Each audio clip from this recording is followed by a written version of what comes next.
Do you not have a good introduction prepared for this episode? Well, I'm in Nope. luck because today we're going to be talking about preparing for difficulties. This is the Existential Stoic podcast. I'm Randy. That's Danny. What's going on, Danny? What's up, Randy? I was saying we were actually just talking about this, and I was saying how I just started some kickboxing and doing the jump rope has been rocking my calves like really hardcore for Yeah. about a month and a half. And I just got to the point where I thought it was going to be for the rest of time, where I just would go to kickboxing and then for 2 or 3 days I wouldn't be able to walk. But That's my it favorite type of no because it happens a lot where like we just think like this is how life's gonna be now forever. And it's like the dumbest way to think, but it happens to everybody and all the time. It's really funny, you know? Like it's well, like when you're depressed, you're like, I guess I'm gonna feel like this forever now. yeah. Well, like the crazy thing was is that it just took a lot longer to get acclimated than I would have thought. Because like the first couple of weeks, I was like, yeah, of course this is gonna happen. I haven't jumped rope since I was 10. Like that Yeah. makes sense. But then like after a month, I was just like, this is kind of weird. I mean, I'm doing everything I can to try and make it better, still not helping. And then around a month and a half, that's when Isn't well, it anyways, crazy though yeah. how much longer it takes as you get older though? Hmm. Because like I think about that a lot, man. Like I remember being younger and like, you'd fall off your bike or like, start a sport or something or whatever, and you'd get sore for like a day, and then you just immediately it seems like it, or maybe that's just my memory of it, but it seemed like immediate. Hmm. Like you healed fast, you just because you're growing still. And Hmm. now it's like it just, I think reminding yourself that stuff takes longer because like especially stuff like that. Yeah. So the topic today, preparing for difficulties, was kind of that, but I was also thinking like, generally I know that around November things get difficult emotionally, Oh yeah. mentally, that type of thing. I also know that like when I have to move, that's very stressful for me. And usually like the first few months suck and like new jobs and stuff like that. So I thought we could do an episode talking about why it's actually important to prepare for difficulties and how to prepare for difficulties. It's hard though too, because like I'll tell you, like I know, I mean I should know that every year this time of year I always start to struggle. And I don't know why, but it's like something to do with it usually happens like about now mid-October or like November till and then till whatever, like February or something. And it's the seasonal, I think, Hmm. probably is what it is. And among other things, you get the holidays and all too. Yeah. But I know that, but like I still struggle with it though. It's like you can't not. That's the problem. Like because I'm Hmm. still struggling with it now, currently. Yeah, so I'm gonna harp on my favorite books recently, Feeling Good, Okay, Feeling go Great, ahead. When Panic Attacks, all that stuff. So it's really interesting because I would, especially this time of year, I would get into this like mental thought pattern where something bad would happen or I wouldn't feel good or something like that. And then I would be like, oh, it's just that always happens. I'm just having a bad week, like a bad month, a bad this. And it's like, yeah, that's the way it seems during these times, but that's actually a cognitive distortion called Yeah, overgeneralization. So when you think just something that happens, it'll happen over and over and over again. And so one way that you can actually defeat that is by using the be specific technique. So, and this happened to me earlier this week because I was like, I'm just having a bad week this week. And then I caught myself, I'm like, hang on, that's an wait a minute. overgeneralization. I was like, be specific. What specifically happened? I was like, well, that person was angry with me and this thing didn't go my way and this whatever. And I was like, okay, that's three things. And I was like, well, let's see if there are things that actually went well this week. And I was like, oh, this went well, and this went well, and this went well. And it kind of helped to combat the feeling of, oh, things are going badly for me this week. And just being like, well, yeah, a few things did go badly. And, that's part of Yeah. life. Sometimes things don't work out the way you want. But I also am fortunate where certain things are going good. Well, I think that's also the hard part is, and I know I struggle with that too, the like this, and I know it's a faulty mental model, but that mental model that like, progress means consecutively things going well. And so like That's I called think we all, perfectionism. yeah, well, yeah, I know. But I think we all, but I think a lot of people struggle with this though, right? That idea Yeah. that, like in order to keep doing well, everything has to go well. And so it's like you have one bad thing happen and it destroys everything, right? And I think Hmm. it's a faulty model. It's funny because, that idea of overgeneralization, all those logical fallacies, we employ them on ourselves so often, it's ridiculous.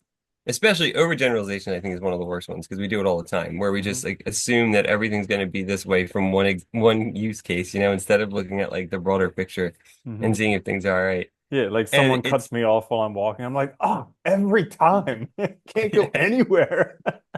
people are horrible. Yeah. Nobody pays attention to anything anymore. Yeah. Yeah. And I think it's hard too, because I noticed this time of year too, I always with allergies and also just stuff going around too, people get sick and stuff too, so that also drags you down and messes up your ability to cope and deal with things. And I think that combination makes it really hard between both, on the one hand, like our ability to trick ourselves and to make reality however we are feeling at the moment. And the other hand, like actual physical things happening or like life events, you're succeeding or failing and stuff. It just makes it difficult. Hmm. Yeah, the whole concept of like success or failure is so crazy too. Because it's It makes so no it's sense. so out of whack. Like we think that by having money, like that defines you as a financial success, or by having fame or something like that. And it's just these are all just transient things, and they're not even things that are in your control. You know? Nope. Like even though there are some people who have done well financially and they're like, yeah, I could do it again, and they've done it again, but it's like still, it's not guaranteed 100% of the time. You could meet with a whole bunch of misfortune, even if you're 99% Mm. successful. If let's just say you have a whole bunch of bad roles in the same time, you could meet with misfortune and have a terrible life if Yeah. you base success on financial money. Yeah, I So, also hate a lot of those examples too when people are like, look, they did it again. It's like, yeah, but the second time they walked in with $800 million or whatever. It's a little mhm. different. It's Yeah, not like you did it the same way. yeah. You didn't start from scratch over again. So it's like, yeah. I hate Hmm. that too. I think a lot of times I notice too, like if you watch the news or if you look at social media and stuff too, the stories, the way they're told is so problematic with respect to success because it makes you feel like, if you're not going 24/7, you're never gonna make it. Well, I was thinking Yeah. about that today because there are a few goals. Like this, I mean, story of my life. I have goals, and Yeah. my life, I'm never going to be happy until I achieve them, and then I achieve them, and then there's some new shiny object that I want to achieve, and I'm never happy With until I another get that. goal. So, We gotta anyways, be working towards something, right? yeah, right. But I was like, I was thinking about that. I think this morning, I was like, am I just going to continue doing that my whole life? I was like, yes, I have these goals of being, significantly better at this thing and that thing and whatever thing, but when I achieve that, is my life going to be any better? And I was like, no, it's not. It's just going to be the same thing. So I might as well just try and enjoy this process of getting there Yeah. because if that's what I want, then the process of getting there is what I'm going to be spending most of my time doing. You know, no, I agree. It's funny because like I think expectations screwed us up so much from when we were younger. And like that expectation that like, you're gonna do all this stuff, blah, blah, blah. And it's like then you have to live with that. And then on top of that too, it's funny, I was just listening to some earlier today and they're talking about like continuous learning, continuous growth kind of ideas. And I was like, and it's funny because I love learning. I do. And I'll always be pursuing learning new things because it's just something I like doing, whether I'm getting something from it or not. But it's also one of those things where like if you're doing that, there's always going to be struggles. Like because you're always going to be in the middle of something. It's like and once you finish one thing, it's like then you're learning something else. And so you're now back in that progression of that journey, which is always going to have these hardships and difficulties. And it's like, and sometimes I wonder, is that just what I like? Or is Mhm, probably. It's always a yeah, cold, dark night on this side of Everest. yeah, it really Yeah. is. I know.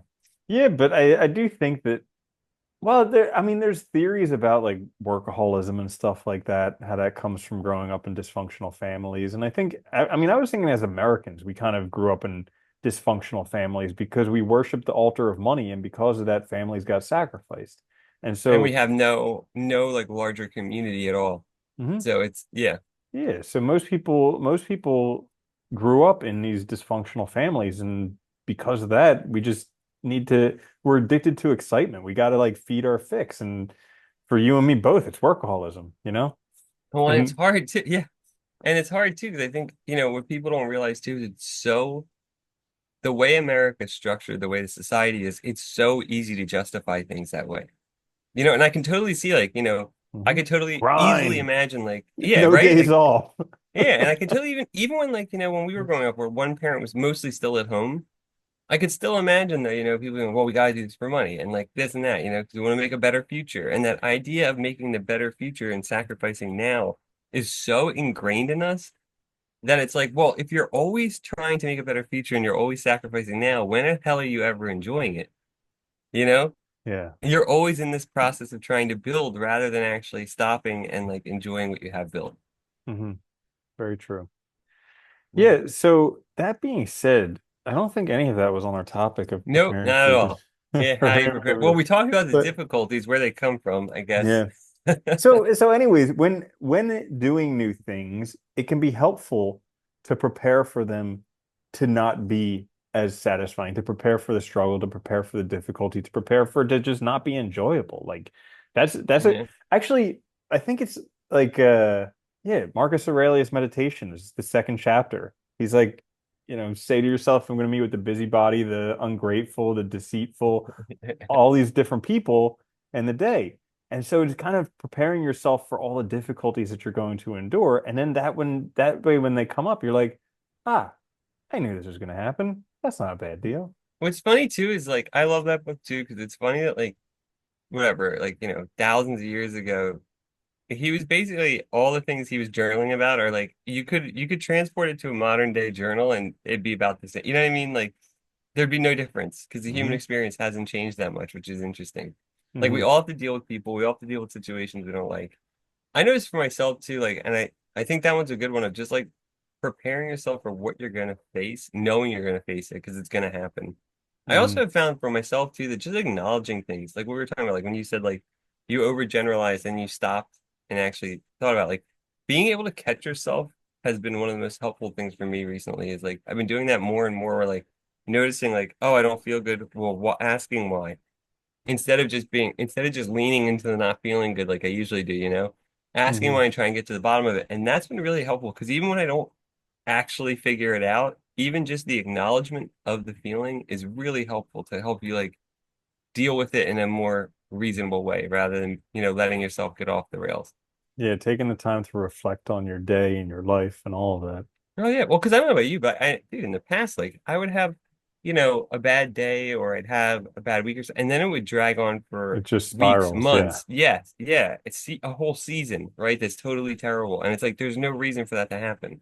And I think a lot of it's just catching yourself early in that process and stopping Hmm. it. That's been super helpful. Yeah. Yeah. Cool. So there you have it, how to prepare for difficulties. Yeah. This is the Existential Stoic podcast. Until next time, I'm Randy. That's Danny. I'll see you later, Danny. Later, Andy.